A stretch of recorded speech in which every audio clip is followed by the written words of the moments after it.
আসসালামু রহমতুল্লাহ। বন্ধুরা, আপনারা দেখতে পাচ্ছেন আল খারসা মরুভূমিতে কাতারে একটি সাপ আমরা দেখতে পেরেছি। সচরাচর দেখা যায় না, তবে এটা দিনের বেলা সাধারণত সাপ দেখা যায় না, কিন্তু মোটামুটি অনেক বড়। লম্বা করে দেখান, লম্বা করে, বিশাল লম্বা।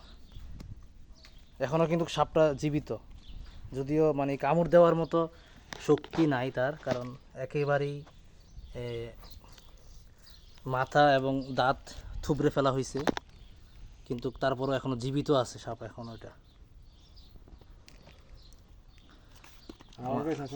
আমাদের রশিদ ভাই ক্যাপটা শোনান, ক্যাপটা এই যে, মার্শাল্লাহ, ওনার সাহসিকতা দেখে আমরা সবাই মুগ্ধ। হ্যাঁ, লম্বা করে দেখেন তো। হ্যাঁ, আল্লাহ রে আল্লাহ, মাশাআল্লাহ, এই বিশাল ভাই। দুই হাত হইব না? দুই হাত, হ্যাঁ, দুই হাত হইবে।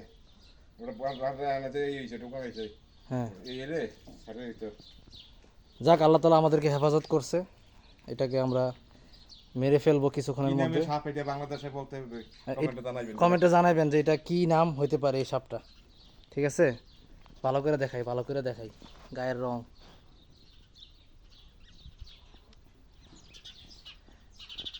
আল্লাহ জানে ফেসবুকে দিলে এবার রেস্ট্রিকশন মারে কিনা। ঠিক আছে, ভালো থাকবেন সবাই, আল্লাহ হাফেজ। কতটা ভিডিও হয়েছে?